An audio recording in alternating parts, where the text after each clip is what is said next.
Hey folks, Kyle from Andrew Hilton here. We are into April and we have Longslice Brewery out of Toronto, Ontario. Brand new in Alberta, really cool brewery.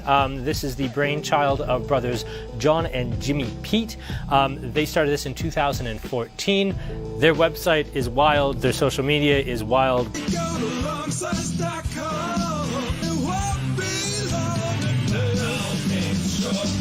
We were kind of sold on just the crazy 80s, 90s sex appeal of the entire brewery, but beyond that, the beers are pretty cracking good. We have their Sky Bison American Pale. We have their Hopsta Vista IPA. I will point out that I didn't name it that, they did. We have their Princess Clementine, their Clementine Sour, and finally their Loose Lips Vienna, because I just can't get enough of Vienna lagers lately. 4 beers, brand new brewery. All that and more coming up Wednesday, April 6th at 6 o'clock. I'll see you then. Yahoo! Media Boutique.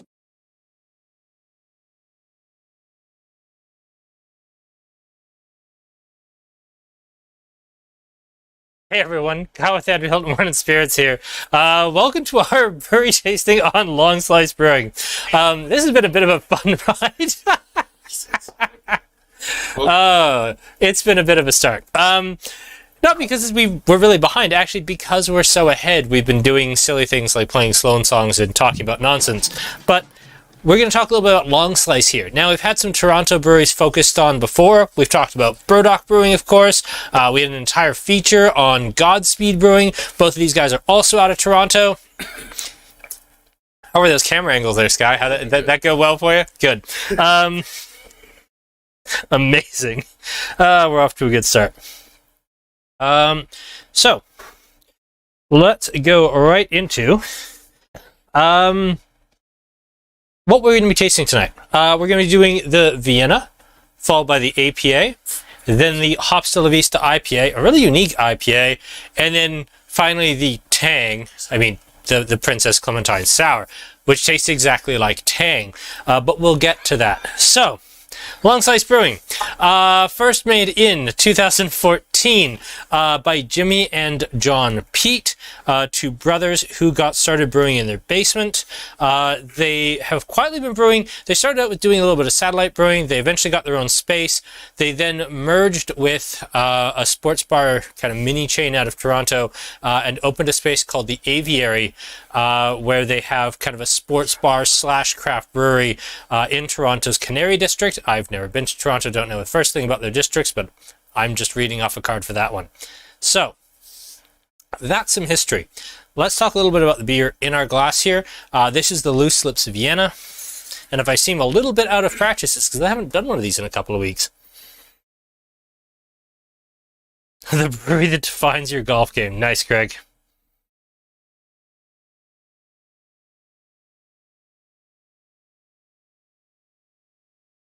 Okay, so Vienna lagers. As a style, these should be, obviously a lager, but they should be rich, crackery. I always tend to get like Ritz crackers, that kind of semi-sweet, almost buttery, salty characteristic. They should finish dry with a nice hoppy bite, and they should have this really round, rich characteristic. They should be very soothing and comforting to drink. Of everything in kind of that red, amber, brown category, I think Viennas are starting to become one of my favorite styles. I always hold a torch for like red ales, the classic style, but Vienna lagers, this style just completes me some days.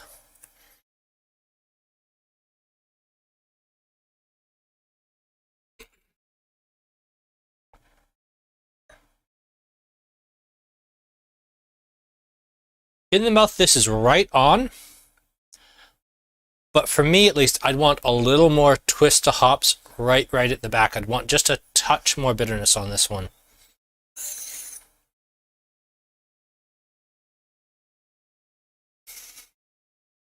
Also, I didn't until notice the pun on the side of the can. And now I regret everything. Let's just throw it all in the bin. Loose Lips Lager goes down easy. Whatever. Yeah, I know. Scrub it. Toss the whole thing in the bin. We're done here.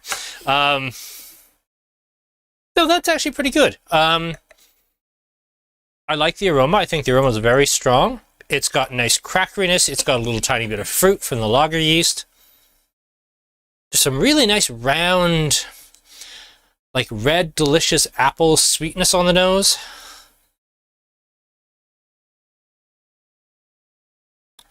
Nice sweet cereal grain, not quite into bran territory, but more like rye bread or like really nice fresh bread. It's not really into cereal, it's not raw grain, it's not like mashing smell. It's very bready, which is nice.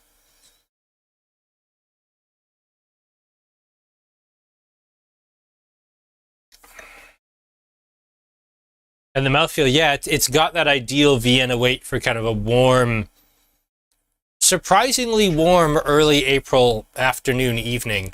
That's actually exactly the right beer for just in this moment. That's absolutely fantastic.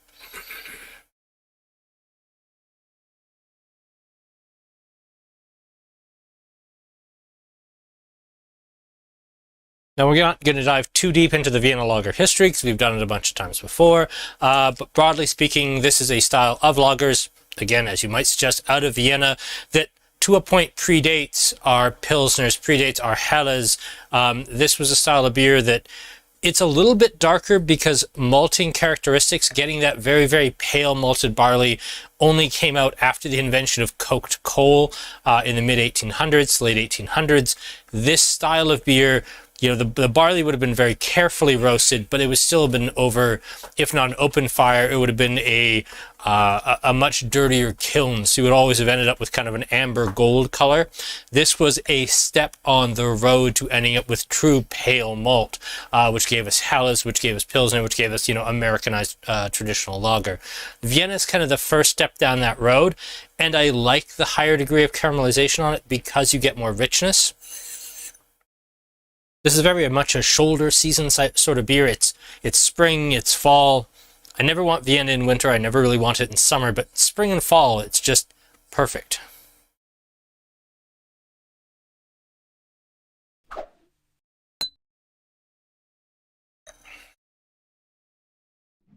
Aaron, you've got this in your glass right now, yes? Yep. What do you think of the loose lips? Oh, no, I don't have it in my glass. I saw you pour some. Well, I drank it. Oh, you drank? Oh, well. Yeah. All right. I kind of thought it was maybe, let me do it again. Yeah, of course. Maybe a little bit like, it's good like at the start and then kind of like loses its like, see up front. Can everybody hear you, or am I just talking to a wall? You're kind of talking to a wall. Okay, but good. They can hear me a little bit. A little bit, Sure. okay, good. I like it. In the background, great. Off to a good start. First time I tasted it, I thought it fell apart a little bit. And that's kind of where I come down on it too. Like, it smells really great. It tastes strong initially, but I really feel like this should have just a bit more bite at the back because I don't find myself immediately reaching for another one, which a more bitter finish would give me. bite at the back. This needs more firmness. This is good, but I mean, considering that Snake Lakes makes a rocking Vienna lager, the guys at Container made a great one. Like, we've had so many good Viennas this last year. This just falls a little short for me. I'll be interested to hear what the rest of the people are. Oh, nobody can hear Aaron. That's okay. That's all right. He didn't have anything desperately interesting to say anyway. We can hear her. Oh, okay. Never mind. Never mind what I just said then. Aaron's comments are very valued and informative. I'm glad we can all hear him. This guy cut away to something. It's him now. He's in Yeah.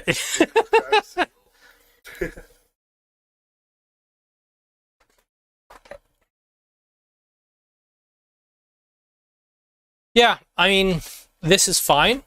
It's cool, but Deirdre likes this. Okay, I mean, for me, I like a Vienna just to have, because Viennas tend to be reasonably sweet, and this one is as well. It has that nice cereal sweetness right in the mid-mouth. I wish this had a way to finish it, because the cereal sweet just kind of keeps going, and after a while it just becomes saccharine, and it's kind of the reason that I don't like cold cereal, is it's the same, even with a very dry cereal like Raisin Bran, which is one of the very few dry cereals I kind of enjoy, because apparently I'm a trillion years old.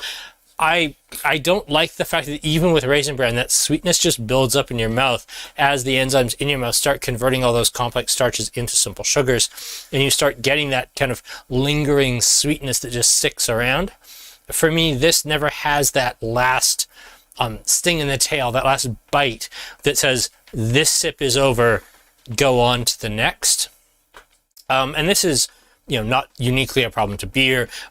Really the only difference between a $10 German Liebfraumilk that just tastes like sugar, water, and juice and a $50 Grosse Gewächs Riesling is that the acidity is so imbalanced that where it might start with a little bit of residual sweetness, it finishes very, very dry. It has that powerful acidity or bitterness in the case of a beer to finish it out and get you ready for the next sip. This just doesn't have that last note for me. And that's where I'm going to come down on this. I love the idea of Vienna. I love their website. I love their packaging. I love that everything looks like 1998 GeoCities. It's spectacularly bad. But the website, not the beer. I just wanted a little bit more out of this for me. And yes, Snake Lakes Vienna does finish better to me. I noticed that it was, like the first taste I had, I kind of wonder if there's like an order problem happening again. Possibly. An order Seems problem? Like it should go up there, but I liked it better the second time I tasted it. When I was like, raw taste buds and went straight into it, I missed a lot of what it was like I had to activate my taste buds before I, Well, you just had an Anchorage IPA. Such a subtle, oh yeah, right. We did have an Anchorage IPA because we were like completely set up by like 5:20, and then we had a beer. Lots of time to kill. Yeah. So, no. All right. Next up, we're going to move into the Sky Bison APA. And a point that Aaron actually came up with, he asked, what's an APA?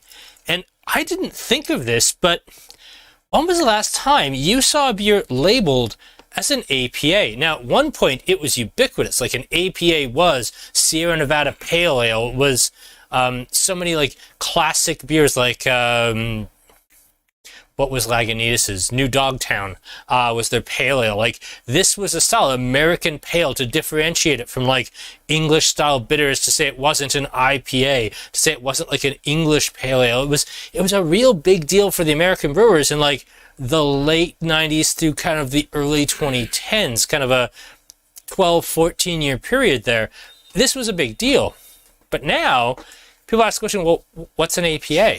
Well, it's a really unique question because a pale ale now, this is the dominant style.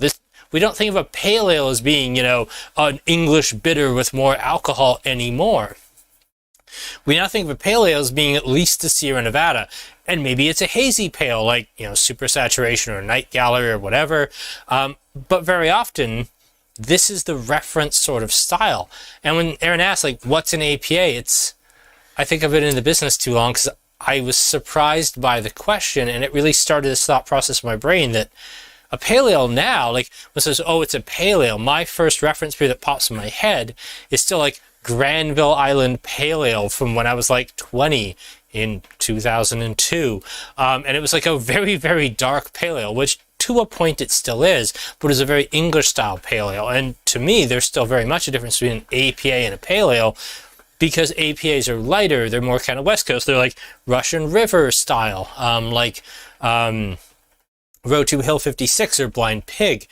This style to me is still distinct, but I think it's interesting, Aaron's question, not, because he was coming out of a place of ignorance, but just he started drinking craft beer a little later, and as such, APA is to him just pale ale. What's the difference?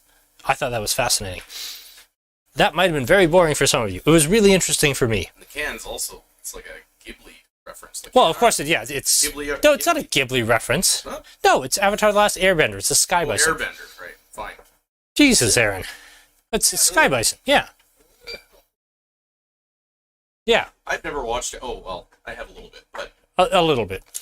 I really enjoyed it. Clearly. Yeah. I watched it a few years ago, and it was excellent. Thoroughly enjoyed. Stories. Yeah, the movie was The movie was garbage. Yes, the movie is like one of the worst things to ever happen to film. Yeah. But yes, the series is excellent. Yes. Not, however, made by Studio Ghibli.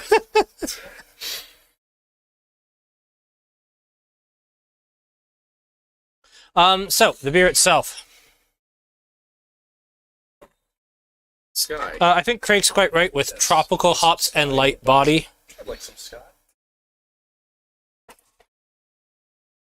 Now the nose is a little bit muted, and if any of you have poured your entire beer, you could feel free to check the bottom of the can.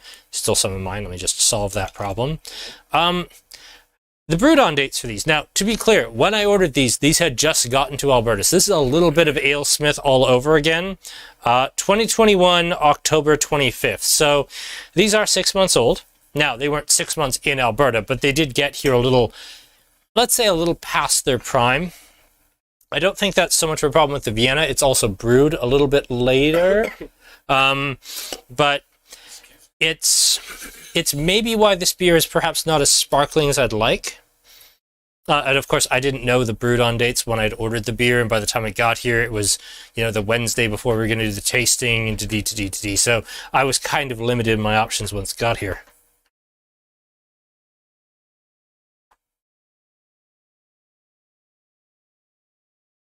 Yeah, and again, pale ale is such a giant category. I mean, now we have New England pale ale, and we have session or session ale, or session pale ale, or session IPA, which is a giant category. We have English bitter, we have English pale ale, we have American pale ale, and they're all really describing the same basic thing: a beer of approximately this color, either clear or hazy. Sometimes as dark as Granville, which is almost as dark as a brown ale, with some level of hopping to it. And you could say, is this an amber ale? Could be. Could this be a bitter? Could be. Could it be an ESB or an American pale or what have you? Yes. Or a New England pale or a session IPA or a session ale. Could be any of those things. What's the alcohol in this beast? It is not immediately obvious. 5. Okay, so right down the middle. Yeah, and that's kind of where we all get all mixed up, because I don't think anybody would call this an English bitter or an ESB, but if I call this a session ale, it's probably cloudy enough that I called that a New England pale. You wouldn't really have a problem with it. Yeah, I mean, what an odd mixed up category, and I'm sure that somebody who's, a beer judge, BJCP, certified beer judge is going to be like, well, no, there are clearly rules for what all of these things are, but I'm not a BJCP beer judge. So, yeah, it's a bit of a mixed bag, and when you get something as delineated as APA, I would usually expect it to actually be quite a bit clearer than this, because I'd be expecting this to be kind of aping Sierra Nevada Pale Ale or AleSmith APA or something like Row 2 Hill 56 by Russian River, or something a little more old school West Coast. Then again, we're talking about a brewery that started in 2014 and opened their tap room in 2018. Maybe to them, and I don't know how old the founders are, but maybe to them an American Pale Ale is a New England Pale Ale. And that's a whole other conversation.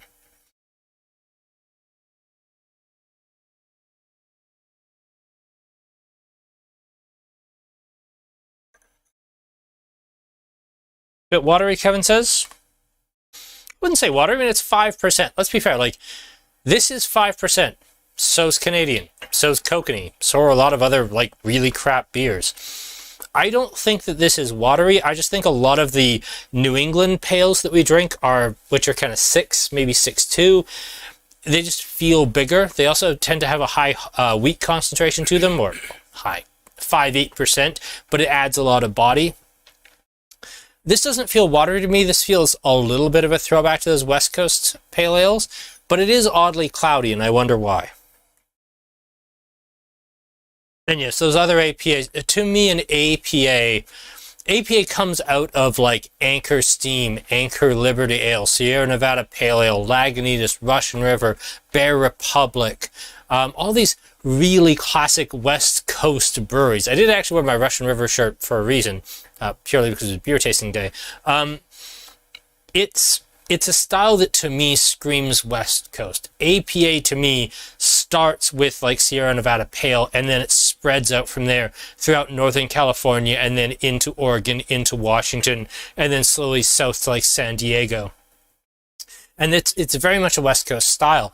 The East Coast absolutely developed their own style of hoppy beers. Now, that's not to say that during the West Coast explosion, there weren't some breweries on the East Coast like Brooklyn Brewing or Dogfish Head or Southampton, or even very, very late before the explosion of the East Coast style, even say Cigar City out of Tampa, Florida.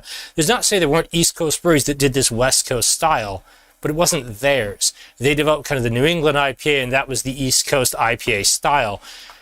This reminds me of those West Coast breweries, and to me this is always going to be associated with a particular time and place where that part of the world was the king of IPAs, which you could never say about any place in the world now.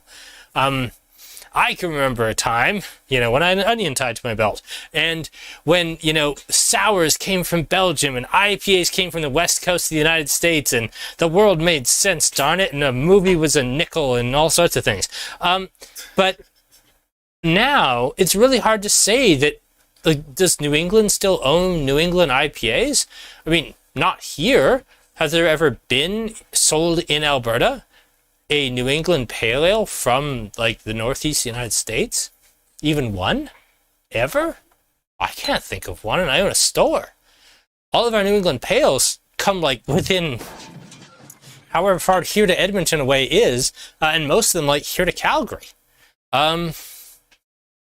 It's also a very different market, because when West Coast IPA and West Coast Pale blew up, we would have 10 to 14 different Lagunitas listings in 6-pack bottles. Remember bottles? And they'd all sell, all of them. And we would have, 4 to 6 rogue listings, and we'd have all kinds of things from Montana. It was a very different market back then. Now everything this is from Toronto, and it's kind of like an odd duck, because everything we have is so local.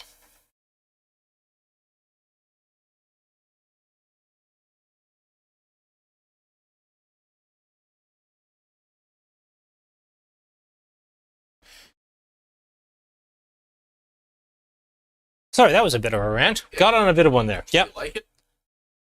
It's fine. It's fine. It's fine. It's a beer that I have very little to say about, but a lot to say about what surrounds it. Sure. Yeah, I mean, apricot, grapefruit, lemon lime. Yeah. Reasonably stiff backbone that kind of sinks into the background. In that sense, I mean, I'm getting a bit hung up on the fact that it is cloudy, but other than the color, this is a very textbook West Coast APA. Sure. Did they actually list the hops on this? I don't think they do. Yeah, they don't. Yeah, you were just going right in for the zoom in on the can, and I immediately picked it up. Yeah. Perfect. Just gonna find Sky Bison's air.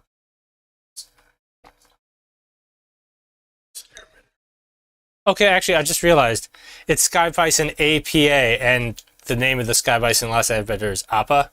Oh, no. Ah, there we go. Now we get it. It's APPA. Yes, it is. But, hey, we got there. That's kind of cool. That is actually very clever. Now we got it. It all comes It all comes together in the end. Good work, dude. full circle.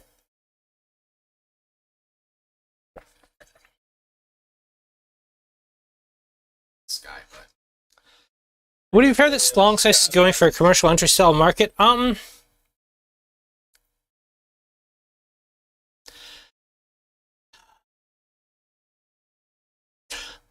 want to give them some benefit of the doubt because they're from 2014. They've been around for a while. They were homebrewing all through the 90s. So the reason that this tastes so like home for somebody who was, kind of homebrewing through the mid 2000s, this is very much what I knew as being reference style APA. So that absolutely makes sense. I don't think this is a commercial cash-in almost entirely because of when this came out. This came out before having a craft brewery was a license to print money. This also came out in Ontario in 2014. I think this is even before the big lawsuit against the beer store, which in the Ontario market, as I've given to understand it, absolutely dominates the craft beer market because it's owned in, or the beer market, because they have better hours, they're in every neighborhood, but they're owned by Molson Labatt's. You don't get listed in the #1 beer selling venue in all of Ontario if you're a craft brewery because it's owned by Molson Labatt's. And if you do get a listing, they take a giant cut to make sure your beer is way more expensive than theirs. Opening a craft brewery in Ontario is punishingly difficult because your major competition owns all of the beer vendors. And I believe that the tied house legislation we have here, where you're not supposed to be able to like buy draft lines, and as we've talked about, of course, it does happen. It's just open in Ontario, where it's like, this is a Labatt's bar. They've paid for everything. Would you like a beer? I'll bet it's a Labatt's. It's that way there. I can't imagine that any of these breweries that are open in Ontario are commercial cash-ins. I think that this brewery is more a artifact of its time, of people who grew up being giant beer nerds in the late 90s, early 2000s, started their own brewery in the mid-2010s. The beer market's changed dramatically in the last 10 years, like just massively. Selling a sour that wasn't a lambic 10 years ago was madness. It just didn't happen. Now, a third of the shelf is sours. So I don't want to say this is a commercial cash-in or anything, because in Ontario there's no such thing. I think this is a little bit of a brewery that started out very, very strong, but maybe hasn't quite kept up with the current pulse of things.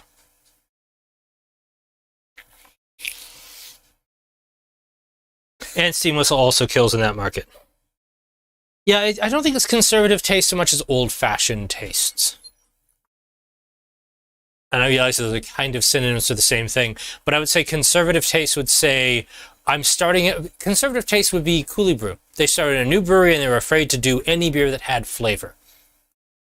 It clearly worked very well for them since they're not in business anymore. This, however, I would say is something where it's old-fashioned in the sense that when they launched in 2014, beers like this very much were absolutely cutting edge, and they just haven't scaled up the recipes. And again, these are the only 4 Longslice beers we've ever had in Alberta. Maybe these are just the cores, and they have a rip-in New England Pale that we just don't get here. In fact, I know they have a New England Pale because I saw it on the website a few hours ago when I was doing some research for this.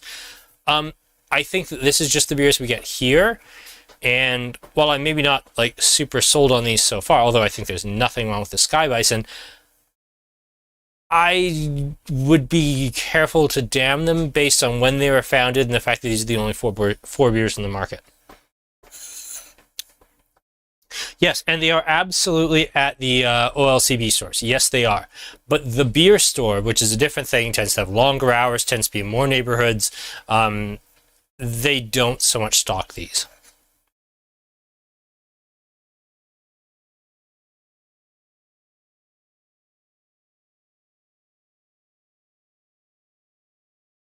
Okay, let's move merrily right along here, and let's jump right into Hopsta La Vista. I do like the names, and to a point I like the packaging-ish.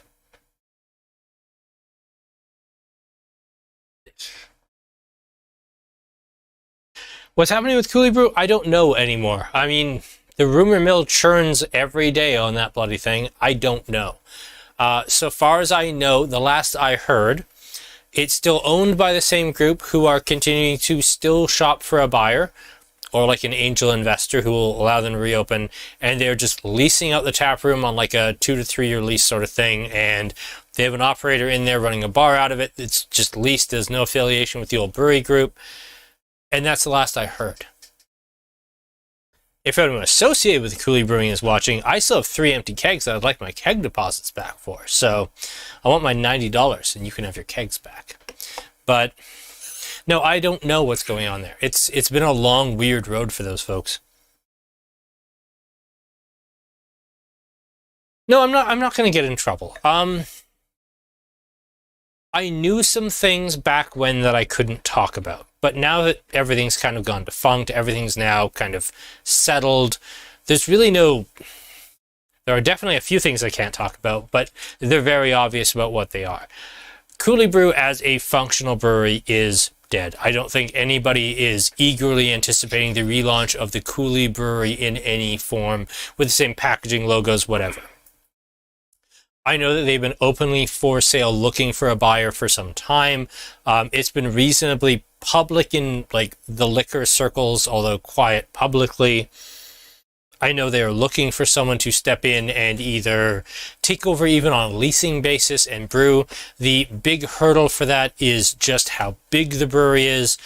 Part of that was some of the ambitions of the initial investors. Part of that was also they started construction right before the minimum brewery size in Alberta changed, and it became much smaller, which was not really their fault. There'd certainly been some hints of it, but I think it would be looking back falsely to say that the writing was on the wall and it was very obvious the brewery size was going to change before they broke ground. I don't think that's true. I think they kind of got some bad advice, maybe got some, well, definitely got some bad brewing recipes with Wildcraft, and just kind of all started off wrong-footed. It's a little bit of a shame because Lethbridge I still think is a brewery town, and I'd love to see us have like a big, beautiful brewery that we were all proud of. I'd love to have us have, you know, an 88 or an establishment or something of that caliber down here. Cooley Brew just didn't make that happen for a variety of reasons. There was a lot of ambition. There was certainly a lot of money thrown at it. But it was just, it didn't work. It's probably haunted at this point, haunted by so many broken dreams. From what I understand, they really tried to pitch Cooley Brew as a contract brewery, and I haven't been there in ages. As far as I know, the last that I heard is basically the brewing equipment has been sanitized, it's been closed down, it's been left in place, and they are still hopeful to either relaunch it as a contract brewery or the term I keep hearing is somebody wants to lease it out. The ownership group wants to lease it out to somebody who maybe wants to operate a contract brewery. Here's a quite large, ready to go, all-in brewery, just show up, turnkey. If you can get enough brewers or breweries interested in your contract brew operation, step in and you can just run this business. From what I understand, that's how it's being pitched. Clearly there haven't been a lot of takers since it's still sitting empty. Okay, so Your cheese recipe, right?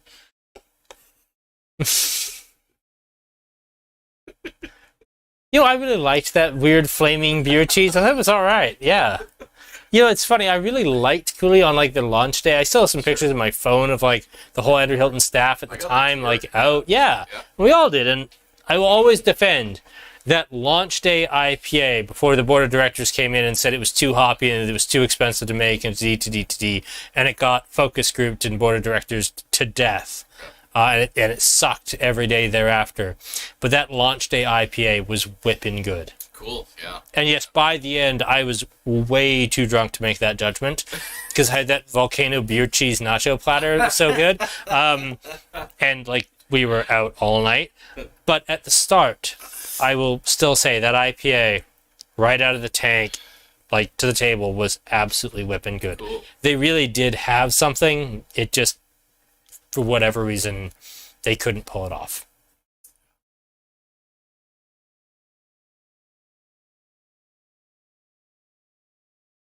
Pineapple Upside Down Cake's an interesting one. Speaking of this brewery being a little bit of a time capsule, this is very much of a time capsule IPA. This is very much an English IPA to me, more than an American style. It does have some big West Coast hops, but this has a really firm malt backbone. Like, this is quite sweet. Yeah.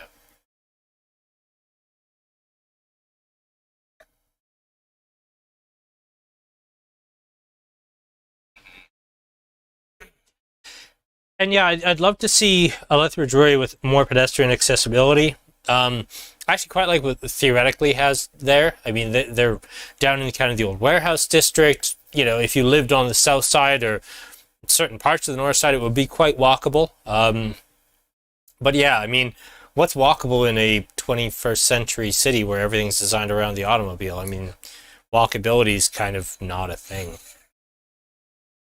But I'd love to have something where we had like a downtown brewery with, you know, second-story windows showing off like gleaming steel tanks and like a small tap room at the front. That'd be wonderful. But I can't see it downtown here. Not none of this would be the cynic in me because the downtown core like chased the brewery out 30 years ago. That was ancient history. Second Ave would be a great little. If you get 2 or 3 kind of smattered along that sucker, like it would be our cute little Bible belt. Barley belt. It's already the Bible belt. Yes, it is. Yes, we definitely need one in the Circle K Mall by Riverstone. I completely agree. I mean, really, what's that Papa John's ever done for anybody? That's also my local gas station, which I'm kind of surprised I've never seen Kevin there. But I actually really like that gas station. West side. Like, I walk in the morning, and I put my extra large coffee on the thing, and I push the button, and I walk up to the till, and the guy's always got, like, the coffee, like, queued up for me to pay, and I go back. It's nice having that level of, like, he knows exactly what I'm getting. Yeah. I surprised him a couple days ago and bought an apple. He was like, oh, now I have to reset the machine. Yes. Yeah. Gas station apple? Is that what you're talking about? Like convenience Yeah, like a convenience store apple that I pay like $1 for from the sucker. That's a choice. Yeah. Well, it would have been the same price for an apple or 2 breakfast taquitos. Yeah. I feel like I made the better choice. I don't know about that one. You guys would have gone for the breakfast taquitos time too. Oh yeah. Yeah. Eggs and sausage and cheese right in there. Deep fried in its own skin. I don't know. I look forward to outliving both of you. Get that queso, put it in a bun. I don't know. Oh yeah. It's just queso on a bun. That's Here just for a Taco good time, Bell. Not a long time, Kyle. Well, I'm not having a great time with this beer, I'll be honest. This beer. Yeah. Yeah. I love IPA. I completely get old school IPA. This reminds me more than anything else, I'm going to date myself here a little bit, of Tree Cutthroat Pale Ale. It was the much less popular cousin to like Tree Hophead 10, 15 years ago, whatever. It was kind of like this, like the big stiff malt backbone, the nice sweetness, the kind of earthy, foresty hops. This has some things to recommend it really does.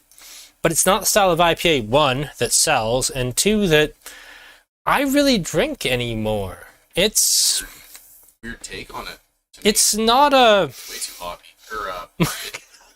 Colin's gas station is a really sad short story. The day I paid too much for an apple. Aren't you all glad you tuned in for the day Kyle paid 96 cents for an apple?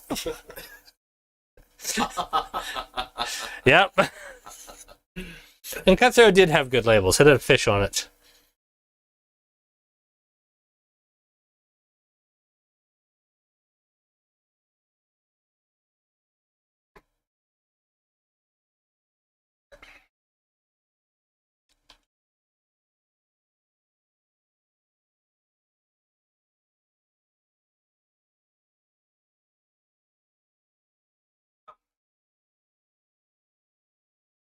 And then there was one. Well, we need to talk about the upcoming tasting. Sure.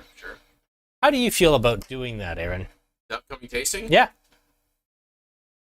I have I'd like to pee. I have feelings. Oh, you want me to do Yes. Yes, I do. it? Oh my god. Oh, you'll be fine. Okay. I took my mic down. Well, Okay, just leave it there. Hey, Scott. Let's do it. Pop your thing. you want me to just take the whole thing off? Jesus, okay. Oh, Aaron. Just How are you gonna do do it quick. I will do it quick. Do All it right, we'll quick. just run through. Alright. Well, hey, if I pee myself, they can't tell because it's under the counter. Great. There you go. Everyone There's a wins. bucket down there. Yeah.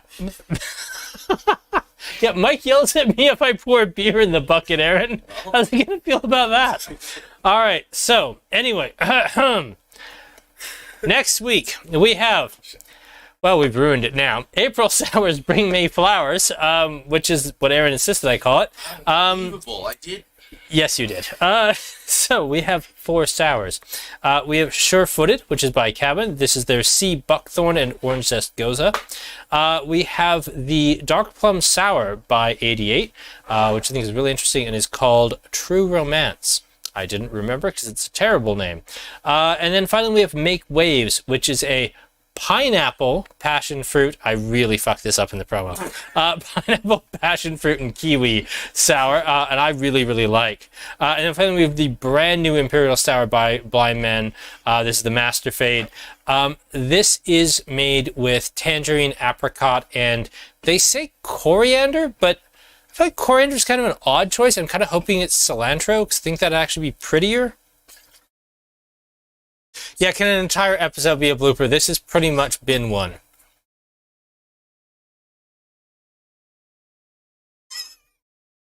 Okay. Yeah, So, I don't know what you two were plotting. I saw you both. Yeah, well, I mean, we're just trying to save your bladder here. Do you want to go have a... We got a plan here to... Okay, well, I am going to pour a glass. Yeah. And then I will quickly step away and I will be right put on back. some backing music here. It'll be real nice for everybody.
All right.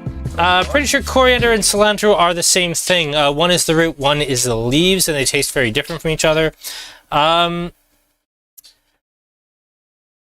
Yeah, so...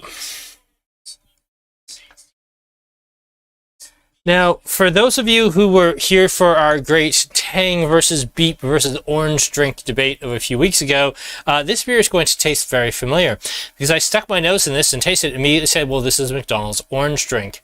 And then Aaron and I had a good laugh about Tang. Yeah.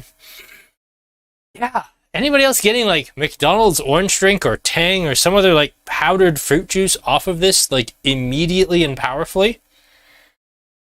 I would also accept Dreamsicle or Creamsicle. Yep.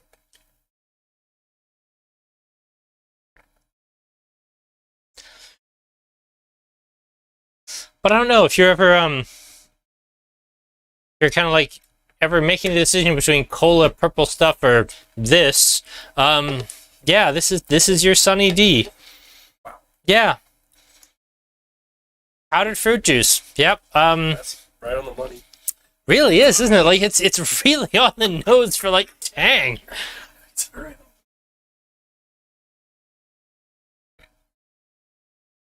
I don't know. I kind of like how charming it is. I'd enjoy a pint or two for fun. We were talking a little while ago about doing like beer floats with a scoop of vanilla ice cream. This and a scoop of vanilla ice cream would just taste like a popsicle Pete style creamsicle with all the fake orange joy that it was and horrible orange dye that probably gave you cancer. Yeah. ADD like that. Dye poisoning. Ski weekend breakfast. I don't ski because I don't have the knees for it, so I don't know. Oh yeah, could like get away with like a mimosa type drink with this stuff. Jesus. Ah yes, the shady mimosa. Prosecco in a McDonald's orange drink. In which case, Prosecco ruins a perfectly nice McDonald's orange drink.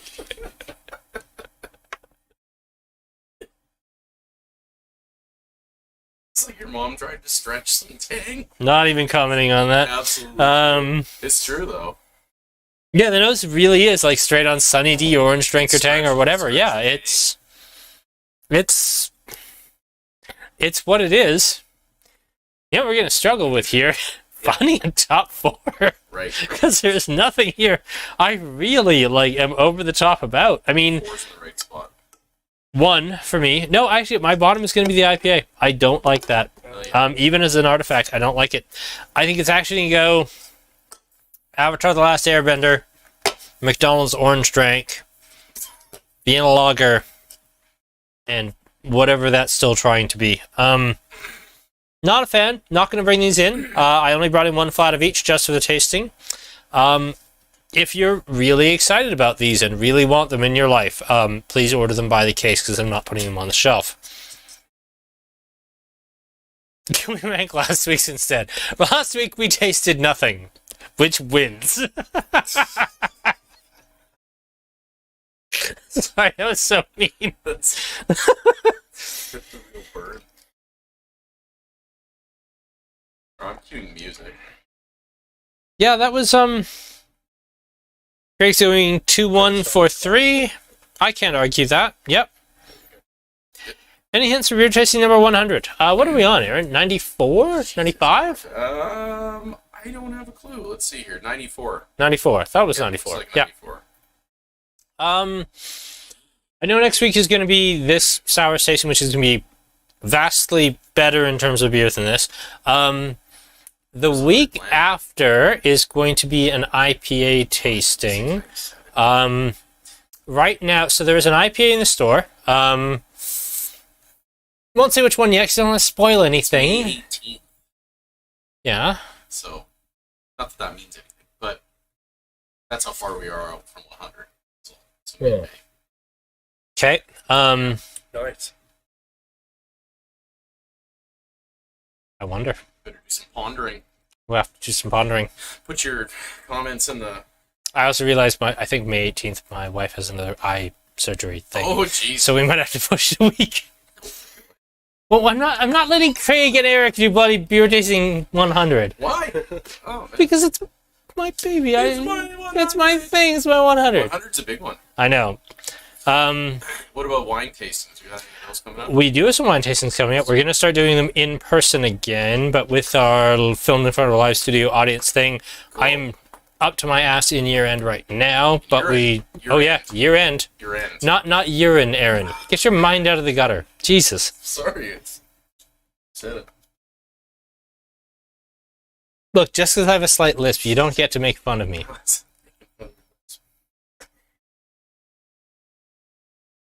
We don't make fun of your fondness for hats, so... Fondness. Fondness. Alright, well, I think we'll call it there. By the point we start getting personal about appearances, we'll just leave it there. A bit chippy. Alright, it's getting a bit chippy. Yep. Here we are. Alright, so this was Beer Tasting 94. The beer tasting of it was all the blooper reel, because Oh my god. wow, this one got away from us. Apparently we were out of practice. It's a Alright. slippery fish, man.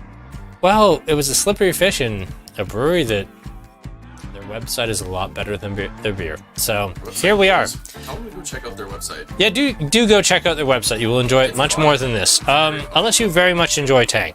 For tonight, though, I'm Kyle with Underhill Wine and Spirits. Thank you so much for tuning in. Thank you to Aaron and Sky. We will see you all next week. Cheers. See you, dudes.